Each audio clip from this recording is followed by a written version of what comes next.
Hi friends, welcome to my channel. இன்றைக்கி நான் சூப்பரான பிக்கல் தான் உங்களுக்கு சொல்ல போகிறேன். அது வந்து மரநெல்லிக்காய், இங்கிலீஷில் கூஸ்பெரின்னு சொல்லுவாங்க. பாருங்கள், இது ஒரு 1/2 கிலோ எடுத்திருக்கேன். இதில் வந்து கல்லுப்பு கொஞ்சம் போட்டுக்கோங்க. 1 டம்ளர் தண்ணி முங்குற அளவுக்கு ஊற்றிக்கோங்க. இந்த மாதிரி ஒரு ஃபோர்க் வச்சு எல்லா நெல்லிக்காய் மேலேயும் கொஞ்சம் ஹோல்ஸ் போட்டு விடுங்க. அப்போ தான் நம்ம அந்த மசால் பொடி போடும்போது உப்பெல்லாம் நல்லா சேர்ந்து காரசாரமாக இருக்கும். ஸோ இதை வந்து நான் குக்கரில் போட்டு வேக வைக்க போகிறேன். இது மரநெல்லிக்காயில் பார்த்திங்கன்னா விட்டமின்ஸ் நிறைய இருக்குது.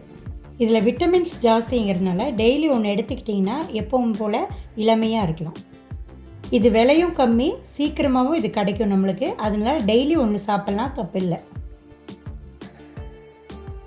நெல்லிக்காவை வந்து ஜூஸாக நீங்கள் எடுத்துக்கிட்டிங்கன்னா முடி வளர்ச்சிக்கு நல்லது. ஒரு நெல்லிக்காய் எடுத்துக்கிட்டிங்கன்னா 10 ஆப்பிளுக்கு சமம். அது பாருங்கள், இப்போ ஃபோர்க் வச்சு எல்லாம் ஹோல்ஸ் பண்ணிட்டேன். இப்போ இதை வந்து 2 விசில் விட்டு எடுத்துக்கலாம். பாருங்கள், 2 விசிலுக்கே சும்மா மாவு மாதிரி வெந்துருச்சு நல்லா. இப்போ நான் இது தனியாக செப்பரேட் பண்ணிவிட்டு சீடு தனியாக நெல்லிக்காய் தனியாக பண்ண போகிறேன். நம்ம ஊறுகாய்க்கு இந்த மாதிரி தான் பண்ணணும். பாருங்கள், அழகாக வந்துருச்சு. இப்போ ஒரு தட்டில் வச்சு லைட்டாக இப்படி கையில் ப்ரெஸ் பண்ணிங்கன்னா சீடு தனியாக நெல்லிக்காய் தனியாக வந்துடும். ஸோ சீடு எடுத்துருங்க. சீடு போட்டிங்கன்னா ரொம்ப கசப்பிடிக்கும். பாருங்கள், நல்லா வெந்திருக்கு பஞ்சு மாதிரி. ஸோ இப்போ நான் இதை வந்து தாளிக்க போகிறேன். இதை தாளிக்கிறதுக்கு என்னென்ன வேணும்னு பார்க்கலாம்.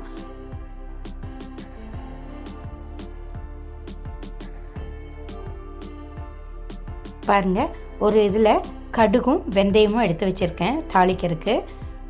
இதை வந்து பொடி பண்ண போகிறோம் ஃபஸ்ட்டு. அப்புறம் சில்லி பேஸ்ட்டு தேவையான அளவுக்கு எடுத்து வச்சுருக்கேன். இஞ்சி பூண்டு பேஸ்ட்டு, மஞ்சள் தூள், மல்லித்தூள், மிளகாய்த்தூள், காஷ்மீர் சில்லி பவுடர். ஸோ காரம் உங்களுக்கு அதிகமாக இருக்காது, சில்லி ஆல்ரெடி போடுறோம் இல்லையா, அதனால். அப்புறம் வினிகர். இப்போது இந்த கடுகும் வெந்தயத்தையும் நான் வெறும் சட்டியில் ஃப்ரை பண்ணி பொடி பண்ண போகிறேன். இப்போது கேஸ் ஸ்டவ்வில் கடாய் வச்சுக்கலாம். தேவையான அளவுக்கு எண்ணெய் ஊற்றிக்கலாம். லைட்டாக கடுகு போட்டுக்கலாம். ஆல்ரெடி நம்ம கடுகு அரைச்சிருக்கோம், அதனால் கொஞ்சமாக போட்டிங்கன்னா போதும், கசப்படிக்கும். இப்போது நான் ஆல்ரெடி ஃப்ரை பண்ணி வச்ச கடுகு வெந்தயம், அது கூட கொஞ்சம் கருவேப்பிலை சேர்த்து வறுத்து பொடி பண்ணியிருக்கேன். க்ரஷ் பண்ணால் போதும், உங்களுக்கு ஓவராக நைஸாக பொடிக்க வேண்டாம். இப்போ இதை வந்து எண்ணெயில் நல்லா தாளிச்சுக்கிறேன். இது கூட காஷ்மீர் சில்லி பவுடர் போட்டுக்கோங்க. அடுப்பை சிம்மில் வைங்க. மல்லித்தூள் போட்டுக்கலாம், மஞ்சள் தூள் போட்டுக்கலாம். ஹை ஃப்ளேமில் வச்சிங்கன்னா பொடியெல்லாம் கரிஞ்சு போயிடும், அதனால தான் சிம்மில் வைக்க சொல்கிறேன். பாருங்கள், எண்ணெயில் நல்லா ஃப்ரை ஆகுது இந்த மசால் பொடி. இது கூட நான் சில்லி பேஸ்ட்டு ஆட் பண்ணிக்க போகிறேன். இது வந்து நீல பச்சை மிளகா தான் எடுத்திருக்கேன், ஸோ காரம் கம்மியாக இருக்கும். இது கூட இஞ்சி பூண்டும் ஆட் பண்ணிக்கிறேன். இதுவும் நல்லா ஆயிலில் ஃப்ரை ஆகணும். ஃபைனலாக நம்ம வந்து பெருங்காயத்தூள் சேர்க்க போகிறோம். இது வந்து ஊறுகாய் கெட்டு போகாமல் இருக்கிறதுக்கு யூஸ் ஆகும், நல்ல மணமாகவும் இருக்கும். பாருங்கள், நல்லா அந்த ஆயிலில் இந்த மசாலா எல்லாம் சுருண்டு வரணும். நல்லா ஃப்ரை பண்ணி விட்டுக்கோங்க.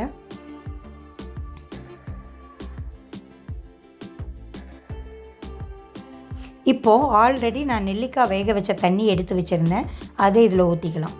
இது நல்லா கொதித்து வரணும். ஆல்ரெடி நான் உப்பு போட்டு தான் நெல்லிக்காவை வேக வச்சுருக்கேன். இருந்தாலும் நீங்கள் ஊறுகாய் பண்ணி முடித்தோடனே உப்பு டெஸ்ட் பண்ணிக்கோங்க, தேவைப்பட்டால் உப்பு போடுங்க. இப்போது நான் நெல்லிக்காவை போட்டுக்கிறேன். போட்டு நல்லா அந்த மசாலாவோட கலக்கி விடுங்க. பாருங்கள், உப்பு எனக்கு பத்தலை, நான் கொஞ்சம் சேர்த்துக்கிறேன். இப்போது நல்லா அந்த மசால் பொடி கூட நெல்லிக்காவை கரண்டி வச்சு கலக்கி விடுங்க.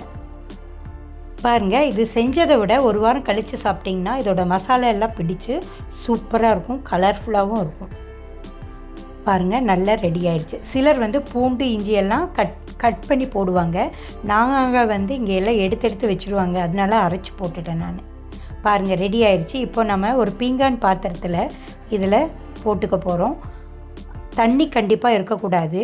ஆல்ரெடி நான் உப்பு ஜாரில் தான் போட போகிறேன். உப்பு இருந்தால் ஒன்றும் பிரச்சனை இல்லை, நீங்கள் அதில் ட்ரான்ஸ்ஃபர் பண்ணிடுங்க. பாருங்கள், ஊறுகாய் பண்ணதை எல்லாமே இந்த பாத்திரத்தில் ஸ்டோர் பண்ணுறேன் நான். பாருங்கள், நான் ஜாரில் ஊறுகாய் போட்டுட்டேன். தேவையான அளவுக்கு வினிகர் ஊற்றிக்கலாம். அடுப்பில் வச்சு வினிகர் ஊற்றாதீங்க. பாருங்கள், இது ஒரு வாரம் கழித்து நம்ம பார்க்கலாம் எப்படி இருக்குன்னு சொல்லி. பாருங்கள் ஊறுகாய் சூப்பராக ரெடி ஆயிடுச்சு. இந்த வீடியோ பிடிச்சிருக்கோன்னு நினைக்கிறேன். நன்றி, வணக்கம்.